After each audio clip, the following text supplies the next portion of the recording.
My girlfriend screamed, "God, you're suffocating me." When I asked why she changed her phone password, I whispered, "You're right, I'll give you space."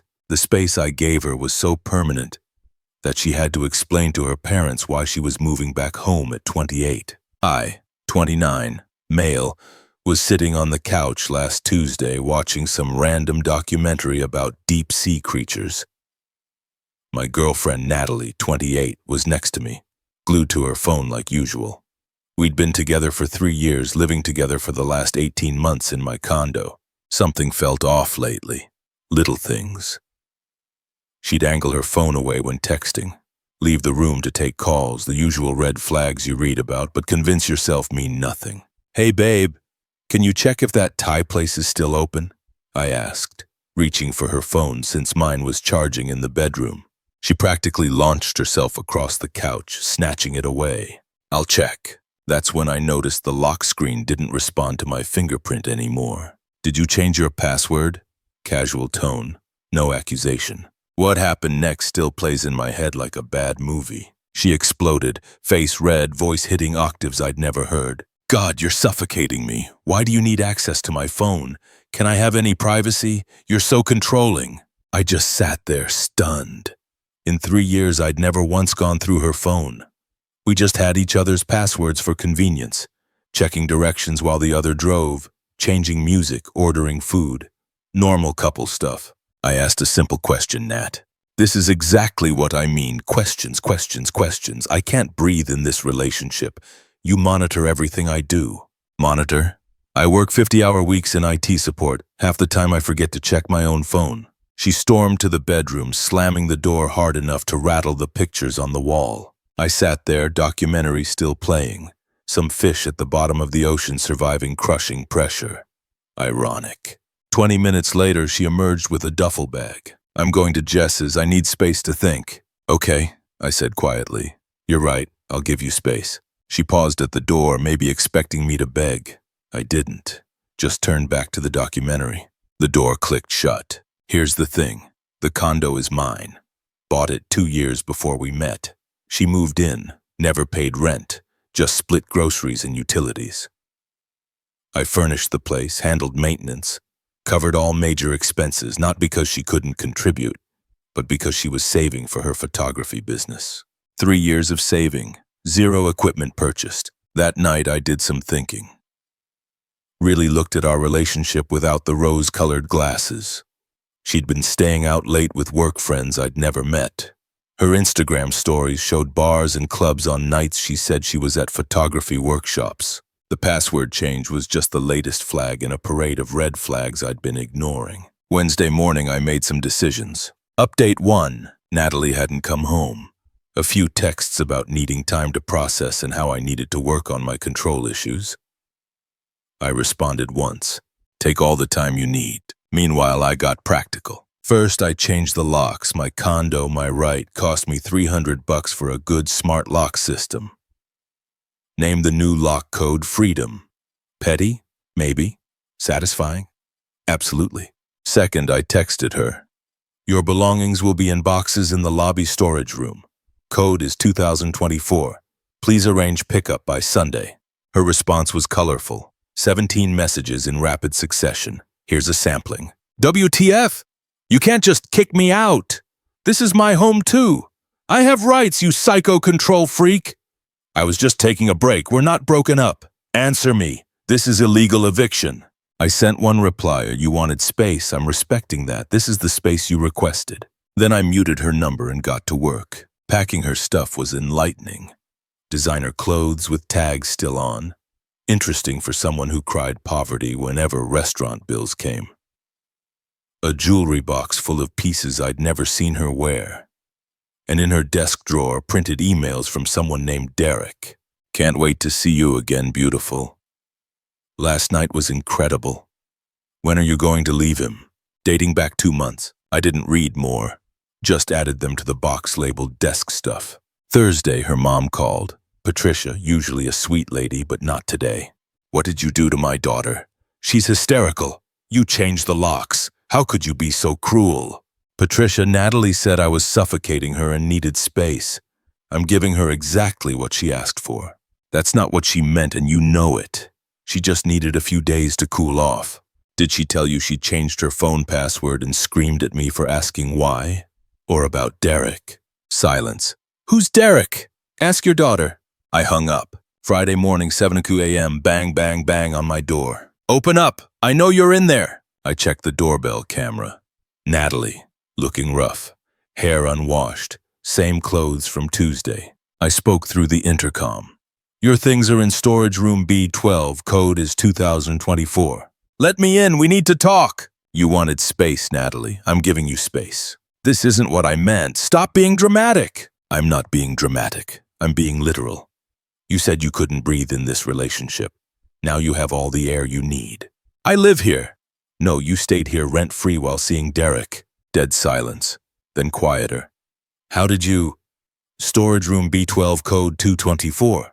Please don't come back. She tried everything. Tears, threats, even attempted to guilt me with 3 years. You're throwing away 3 years. I didn't respond again. Eventually, she left. But this was just the beginning. Update 2. The entitlement escalation was actually impressive. Like watching a masterclass in audacity. Saturday, she recruited her flying monkeys. Her best friend Jess showed up at my building. Couldn't get past the lobby since I'd removed Natalie from the approved visitors list, so she called me. You need to let me up. Nat forgot some important things. Everything was in the storage room. What did I miss? Her grandmother's ring. I almost laughed. Jess, I met Natalie's grandmother. She's alive and wearing all her rings. Try again. Fine, she needs her camera equipment for a job. What camera equipment? In 3 years, she never bought any. Click. Sunday was when things got interesting. I got a text from an unknown number. Hey, this is Derek. Man to man, what you're doing to Natalie is messed up. She just needed some time to figure things out. Be a decent guy and let her come home. The audacity. The guy sleeping with my girlfriend wants me to be decent. I didn't reply. Instead, I did something better. See, Natalie had used my laptop for her photography portfolio website, still had the login saved. Legally questionable to access it? Maybe. Did I care? Nope. Her portfolio was sparse, 15 photos total, all taken with an iPhone. But the real gold was in the back end. She'd been messaging clients through the site's contact form. Except the clients were all Derek. Baby, he's working late again tonight. Come over. Can't wait to move in with you once I get my stuff. He's so boring, you make me feel alive. 3 months of messages, the photography workshops, code for Derek's apartment. I took screenshots of everything, not for revenge, for evidence, because I knew what was coming. Monday morning.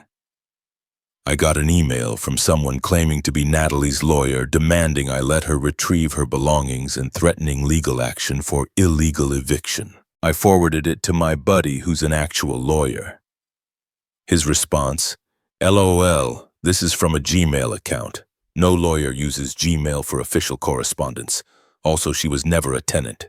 Tell them to pound sand. I replied professionally. As previously communicated, all belongings were made available for retrieval. No landlord-tenant relationship existed. Please do not contact me again. Tuesday brought new tactics. Natalie posted on social media. We'd unfollowed each other, but mutual friends kept me informed. Some people show their true colors when you ask for basic human respect. 3 years of building a life together, and he throws me out like trash because I wanted some privacy. Ladies, this is why you should never depend on a man. Currently homeless because I asked for space. My ex is a textbook narcissist. The comments were a mix of support and skepticism. Some mutual friends knew better. My buddy Tom commented, "Didn't you cheat on him with some guy named Derek?" Post deleted within an hour, but the real entitlement hadn't even peaked yet. Wednesday, I got home from work to find the building manager waiting. Mr. Brooks, we had an incident today. A young woman tried to convince maintenance that she was locked out of your unit. Said she lost her key. Showed an old photo of you two together as proof she lived here. Let me guess, Natalie? She became aggressive when they wouldn't let her in. We had to call security. She's now banned from the property. I bought the building staff donuts the next day. Thursday was quiet. Too quiet. I should have known she was planning something. Friday afternoon, I'm at work when my phone explodes. Texts, calls, emails from family, friends, co-workers. Natalie had sent a mass email from my contact list. How? Remember that portfolio website? Turns out she had access to my Google contacts through the shared computer. The email was a masterpiece of delusion. Dear friends and family of my name, I'm reaching out because I'm deeply concerned about his mental health. After 3 years together, he's had some kind of breakdown. He changed the locks while I was visiting my sick mother, threw out my belongings, and is now spreading lies about me. I've tried to get him help, but he refuses. He's become paranoid, claiming I've been unfaithful, completely untrue, and has cut me off from our shared life without warning. If you could please reach out to him and encourage him to seek professional help, I would be grateful. I'm currently staying with friends as I have nowhere else to go. With love and concern, Natalie. The sick mother part was especially rich. Her mom lived 20 minutes away and played tennis 3 times a week. My phone rang. My mom. Honey, what's going on? Natalie sent. Mom, she cheated. I have proof. She screamed at me for asking about her phone password, said I was suffocating her and left. I'm fine. She's trying to manipulate everyone. Oh, thank God. Your father said it sounded like bull crap. Forward me those screenshots. I'll handle the family. My mom, the real MVP. I spent 2 hours sending the same reply to everyone. Natalie cheated and is now upset about facing consequences. I'm fine. She doesn't live here and never has. Please block her email. Most people got it. Some didn't. Whatever. But I wasn't done. See, Natalie had crossed a line with that mass email. Time to return the favor. Update 3. After the email stunt, I decided to stop playing defense. Saturday morning, I created a simple Google Doc. Title, The Truth About Natalie, last name, and Derek, last name. Contents, screenshots of her messages to Derek through her website. The printed emails I'd found. Text exchange showing her admitting she knew Derek. Timeline of her photography workshops matching Derek's Instagram posts from his apartment. Her social media posts calling me a narcissist with Tom's comment about Derek visible. I didn't add commentary, just facts, screenshots, dates. Then I shared it, not publicly, I'm not that petty. Just replied to her mass email with, since Natalie chose to involve everyone in our personal business, here's the actual story, make your own judgments. The fallout was immediate. Her mom called within an hour. Is this real? Every word, Patricia, I'm sorry you had to find out this way. She told me you were controlling, that you monitored her phone. I asked why she changed her password once. That was my entire crime. Patricia hung up. Later, I heard from Tom that Natalie got an earful. Apparently, Patricia doesn't tolerate cheaters.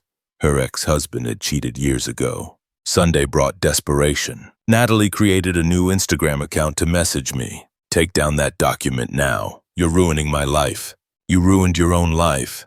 I'm just documenting it. Derek dumped me because of you. Derek dumped you because you're a cheater who got caught. I have nothing now. No home, no boyfriend, nothing. Sounds like you have all the space you wanted. I'll sue you for defamation. Truth is an absolute defense. Google it. She sent 23 more messages. I didn't read them. Monday was beautiful. Natalie's dad reached out. Richard, always quiet during family dinners, letting Patricia do the talking. Not today. Son, I want to apologize. Patricia showed me everything. We didn't raise her to act like this. It's not your fault, Richard. We've been enabling her, paying her credit cards, making excuses. That stops now.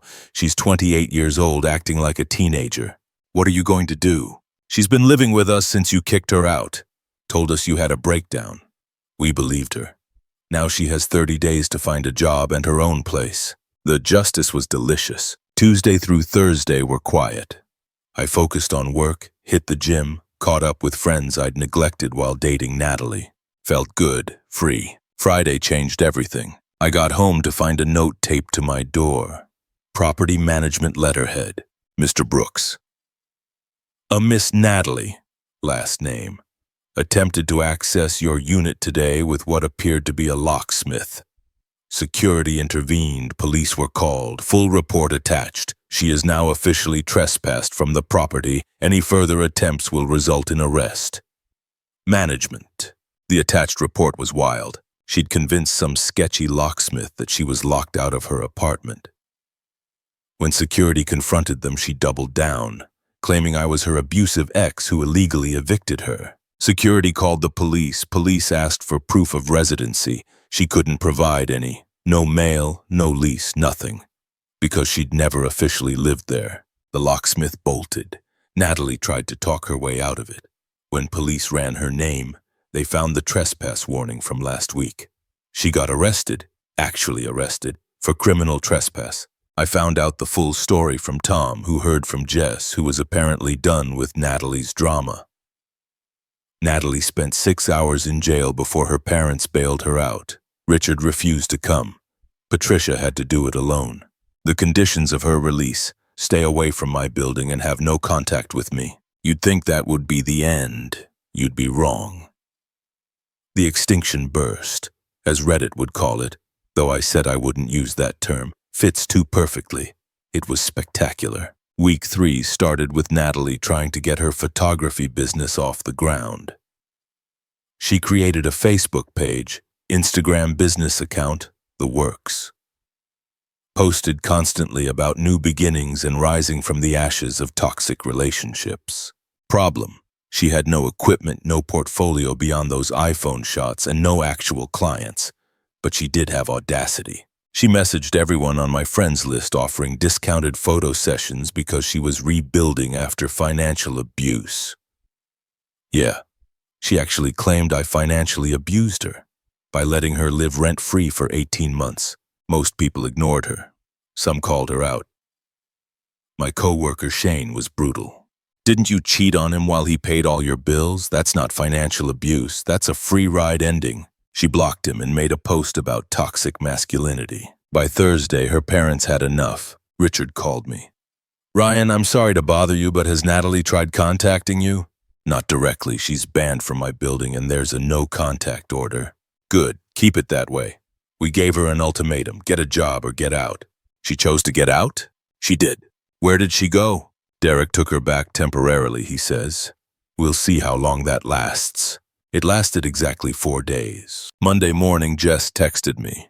We'd maintained a weird friendship through all this. She'd realized Natalie had been lying to her too. OMG, Nat just showed up at my apartment with all her stuff. Derek kicked her out. What happened? She moved in Thursday. By Sunday, he was done. Apparently, she demanded he add her to his lease, give her a credit card, and buy her a $3,000 camera. When he said no, she called him controlling. The irony was poetic. So she's with you now? Hell no. I told her I wasn't running a halfway house for cheaters. She's in a motel. The motel saga deserved its own post. Natalie, now truly desperate, started a GoFundMe. Title: Help a domestic abuse survivor get back on her feet. Goal: $10,000. The description was a work of fiction. According to her, I'd isolated her from friends and family, controlled her finances, and thrown her out when she stood up for herself. She needed money for a security deposit on an apartment, a car. Apparently, I'd stolen hers. Photography equipment for her business and therapy for her trauma. She raised $127. Someone donated $100 with the comment, "For therapy, you need it." The other $27 came from her aunt, who probably didn't read the description. When the GoFundMe flopped, she went nuclear. She created a TikTok. The video, her crying in her motel room, claiming she was homeless because she asked for privacy in her relationship. It went semi-viral, 50,000 views, mostly people calling out the obvious lies in her story. Best comment: "Girl, you're not homeless from asking for privacy. You're homeless from asking for privacy while getting your back blown out by Derek. There's a difference." But the absolute peak entitlement came Wednesday night. My doorbell camera alerted me to movement. 11:47 p.m. There she was, Natalie, standing at my building's entrance. Just standing there, staring at the door. Security was already on it, watching from inside. She didn't try to enter, just stood there for 20 minutes. Then she started talking to the door. "I know you can see me on your camera. I just want to talk. I made mistakes, okay? But 3 years, Ryan. 3 years should mean something. You were right. I was seeing Derek, but it didn't mean anything. You were always so stable, so boring. I needed excitement, but I see now that stable is good. I need stable. I'll delete everything. The posts, the GoFundMe, all of it. Just let me come home, please. It's cold out here, and I'm tired of motel beds. I know you're listening. You always have those cameras recording. That's why I changed my password. I knew you'd find out about Derek if you saw my texts. But see, I was trying to protect you. I didn't want you to get hurt. The mental gymnastics were Olympic level. Security finally intervened. Ma'am, you need to leave. The police have been called. She actually ran in heels, stumbling down the street. The next morning, Patricia called. Her voice was tired. She showed up here at 3 a.m. Richard wouldn't let her in. She slept in her car in our driveway. I'm sorry you're dealing with this, Patricia. We enabled this for years. Always making excuses, always bailing her out. Did you know she was fired from her last 3 jobs? We didn't tell anyone, just kept giving her money. What are you going to do? Richard found a program, like rehab, but for people who need to learn basic life skills. Budgeting, accountability, job training. It's in another state. We're giving her a choice, the program or complete cutoff. Think she'll go? She doesn't have anywhere else left. That was Thursday. Friday, I got one last message. Through LinkedIn, of all places. I'm going away for a while. My parents are making me. I still think you overreacted, but whatever. I hope you're happy now. You won. Enjoy your stupid apartment and your boring life. Natalie. I didn't respond, didn't need to. She was right about one thing. I won. Not the game she thought we were playing, but my life back. I kept the screenshots and documents just in case. Changed all my passwords, upgraded my security system, and made sure she was blocked on everything. It's been quiet for 2 weeks now. Blissfully quiet. I come home to my apartment, just mine. No drama, no lies, no suffocation accusations. I can leave my phone anywhere without worry. My bank account is recovering nicely without a freeloader. Tom asked if I regret being so harsh. I told him the truth. My only regret is not seeing the red flags sooner. When someone tells you you're suffocating them for asking a simple question, believe them. Give them all the space they want. Sometimes the best revenge isn't elaborate. It's just stepping back and letting someone face the natural consequences of their choices. Natalie wanted space. She got an entire universe of it. Her parents sent me a Christmas card last week. Inside, Patricia wrote, "She's in the program, actually working, still blames everyone else, but baby steps. Thank you for finally holding her accountable. Maybe she'll grow up before she's 30. Maybe, maybe not. Either way, not my problem anymore. The apartment's never felt bigger.